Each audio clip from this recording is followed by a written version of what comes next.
Hello friends, स्वागत है आप सभी का एक और नए वीडियो में। और आज हम एक ऐसी सज़ा के बारे में जानने वाले हैं जो आपने कभी सुनी तो होगी, लेकिन उसके बारे में जानने की कोशिश भी ना की होगी। तो आज हम उस जेल के बारे में पूरी इन्फॉर्मेशन निकालेंगे और उस जेल का निर्माण क्यों हुआ, कैसे हुआ और किस समय हुआ, ये आज हम देखने वाले हैं। गाइज, आप सभी को तो पता है कि हमारे हिंदुस्तान में अंग्रेजों ने लगभग 150 साल तक शासन किया था।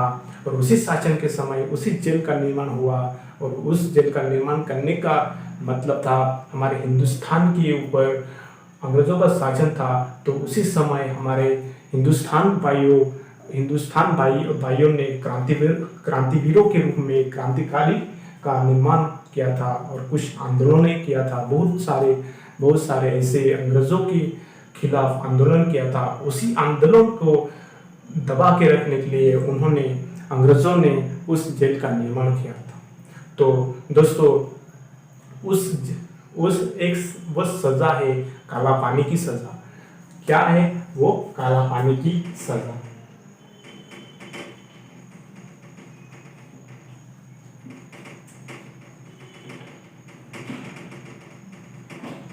काला पानी की सजा फ्रेंड्स, उस सजा को कहा जाता है काला पानी की सजा। और वो सजा ऐसे जेल में दी जाती है। उस जेल का नाम है सेलुलर जेल। Cellular jail.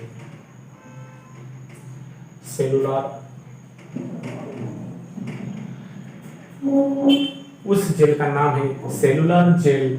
और दोस्तों, ये सेलुलर जेल हमारे छोटे छोटे द्वीप जो बे ऑफ बंगाल,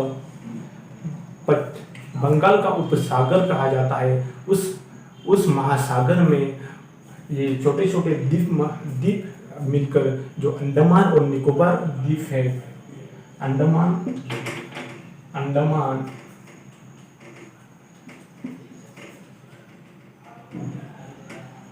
और निकोबार द्वीप है। उसी द्वीप की राजधानी पोर्ट ब्लेयर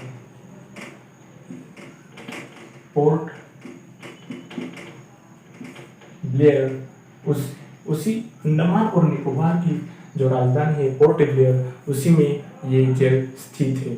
उस जेल का निर्माण लगभग 14 साल तक रहा है। 14 साल का समय उस जेल का निर्माण 14 साल का रहा है। दोस्तों, उसी जेल में हमारे बहुत सारे क्रांतिवीरों को उस जेल में रखा गया था। क्योंकि हिंदुस्तानी जो इंडिया में जो जेल थे, उसे छोटी मोटी जेल है, उसमें से हमारे क्रांतिवीर भाग निकलते थे। लेकिन जो अंडमान निकोबार है, उसी जेल में बहुत चारों ओर से पानी ही पानी था। इसलिए वहाँ पर जो जेल बनी है, उस जेल में क्रांतिवीर कोई भी भाग नहीं सकता था, इसलिए वहाँ पर बनाई गई थी। वहाँ पर जो लाल रंग के ईंट का यूज हुआ था, लाल रंग की ईंट का यूज हुआ था। दोस्तों, निर्माण कार्य 1896 में शुरू हो चुका था और 1910 में पूरा हो चुका था। 1896 में शुरू हो चुका था और 1910 में पूर्ण हो चुका था। लगभग इसका समय 14 साल का बनने तक लगा है। 14 साल इस जेल का निर्माण कार्य में 14 साल लग चुके थे। इस जेल का जो रूप है, इस जेल का 7 विंगों में बनाई गई थी। इस जेल को 7 विंगों में बनाई गई थी।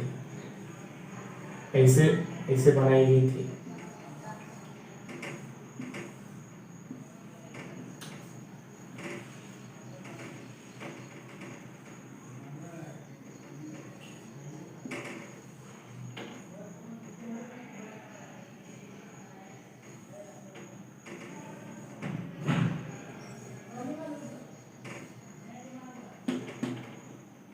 और इसके सेंटर में एक टावर बनाया गया था। टावर क्योंकि इस अंदर की गार्ड रहता है और वो चारों ओर देखरेख करता है। ऐसी तरह से विंगो में बनाई गई थी और इसके अंदर एक स्वतंत्र कैदी के लिए एक स्वतंत्र कारागृह बनाया गया था। एक स्वतंत्र कैदी के लिए एक स्वतंत्र कारागृह बनाया गया था, क्योंकि हर कैदी एक कैदी दूसरे कैदी से बात ना कर सके और किसी कैदी से बात ना कर सके, इसीलिए इस जेल में एक कैदी के लिए एक कारागृह बनाया गया था और वो उस कैदी को किसी से मिलने भी नहीं देते और किसी से बात करने भी नहीं देते। इसीलिए यहाँ पर इसे सेल्युलर यानी व्यक्तिगत सेलों का निर्माण है यहाँ पे। इसलिए इस जेल को सेल्युलर जेल कहा जाता है, नाम दिया है सेलुलर जेल। सेलुलर यानी व्यक्तिगत सेलों का निर्माण हो चुका है यहाँ पर और किया गया था। और इस जेल का नाम लेते ही हमारे उस क्रांतिवीरों का बलिदान याद आ जाता है। वहाँ पर खून पसीने से उन्होंने वहाँ पर कितना बलिदान दिया था, अपने अमूल्य जीवन का वहाँ पर बलिदान दिया था हमारे क्रांतिवीरों ने हमारे आज़ादी के लिए। दोस्तों, ये आज हम देख रहे हैं वहाँ पर स्मारक बन चुका है क्रांतिवीरों का बलिदान के लिए, वो वहाँ पर स्मारक बन चुका है। दोस्तों, उस जेल में बहुत सारे क्रांतिवीरों को उस जेल में डाला था और आज दोस्तों उसी में से एक विनायक दामोदर सावरकर, हमारे वीर सावरकर, उन्हें 1911 में पार्लियामेंट सुधार यानी भारतीय परिषद अधिनियम 1909 में के खिलाफ विद्रोह करने के खिलाफ उन्हें 50 साल की जेल सुनाई गई थी और उनको 1924 में रिहा कर दिया गया था। इसी